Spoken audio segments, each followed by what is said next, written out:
Hello, friends, and welcome to Pathologic Volume 4, Episode 9. Today we will be tackling a chocolate banana, because there's always money in the banana stand. This is sometimes also just called Choco Banana for short.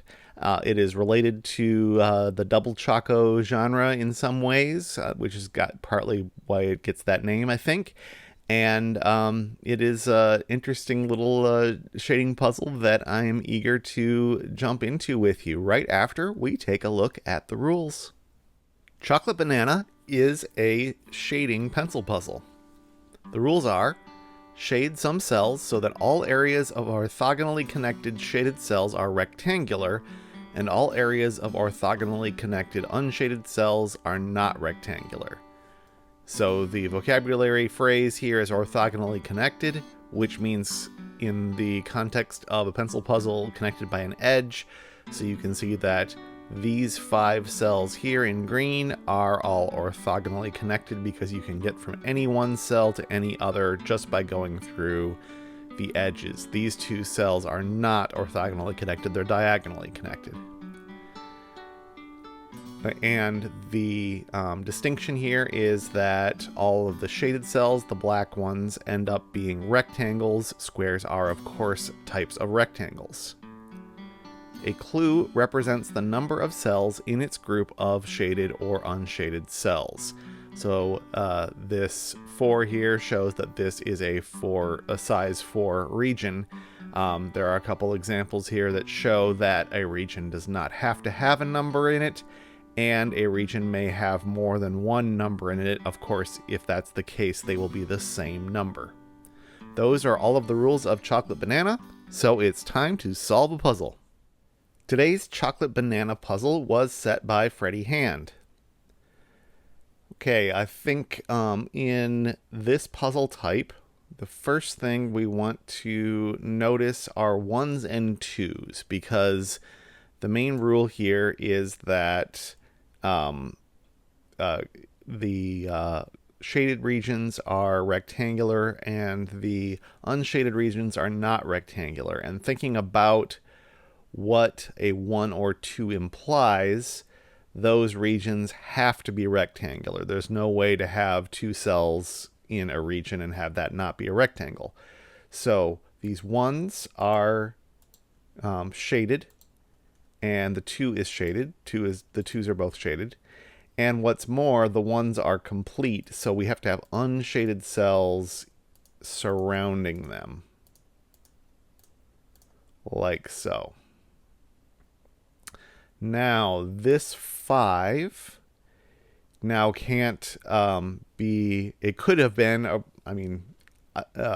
isolated from everything else. This 5, for example, could be anything can be a rectangle if the grid is big enough, there's nothing in the way, because you can have a 1 cell wide rectangle. The fact that 5 is prime means that's the only way we could do that. But that's clearly not going to happen here. So this must be unshaded. And now this plus shaped region here is the extent of the 5. That's already 5 cells. So now we can bound that in with shaded cells. Now we know that shaded cells are rectangular, and if this were to extend any further, it would definitely not be rectangular because of this one over here. So this is not shaded. And likewise, this unshaded cell needs to not be a rectangle. So it's going to have to grow until at least that far to avoid rectangularness. If it were to grow larger than that, it would take up this 4, and the size of the region would be at least 5. So it doesn't go any further than that, which means this is shaded. And since it's shaded, it's a part of a rectangle, so that rectangle has to go out this way. And we've done all of that work. Now, can this 5 be unshaded? No, because then it would be in a region of size at least 6. So it is shaded, and just like we discussed as an example, it's going to be a 1 by 5. Can't go this way because it would meet up with that. So it's going to go east. And that is now done. And that tells us how this 2 is disposed right there. This rectangular region can't go south because it would meet up there, so it's done. Then we have exactly the same thing happen here. That can't go south because of this one, so that is done. This could stop or go south. That's not defined yet. This unshaded region, though, needs to grow to become non-rectangular.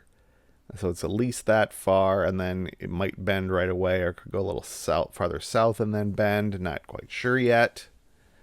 This 8, could this be unshaded? 1, 2, 3, 4, 5, 6, 7, 8. Well, in fact, it can't be shaded, obviously, because there's nowhere for it to grow. So that is unshaded, but the point is 1, 2, 3, 4, 5, 6, 7, 8. It is already 8 large. So we need to bound it in with shaded cells. This shaded cell now tells us that this region here does not grow anymore because there's no way for it to grow. So we have to put unshaded cells in there. This unshaded cell can't be by itself because it can't be a rectangle, so it grows down here, making a nice non-rectangular region here. Let's see, now we've got to make this not rectangular. We've got to make this not rectangular. This can't be unshaded because if it were, it would then connect to this whole big blob and be much bigger than 4. So that's shaded. And not only is it shaded, but it can't grow very far in either direction without hitting a different number than 4. So therefore, they're not in the same region. So this is going to get as big as it possibly can without touching one of those numbers in order to get its 4.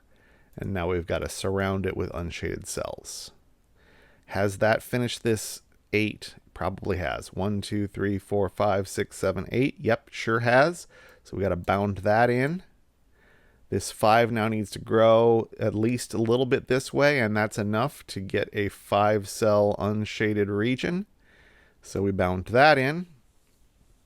Is this 8 done, did we say? Yeah, so we didn't quite finish bounding it there. Now this region has to be rectangular. So we've got to fix this little L by filling that in. And it can't go any further west nor south because it would meet up with these other shaded cells. So these are unshaded in both directions. This region needs to be not rectangular, so it's got to grow. And now this 2 is left with only one option, which is right there. And that is how we solve a Choco Banana.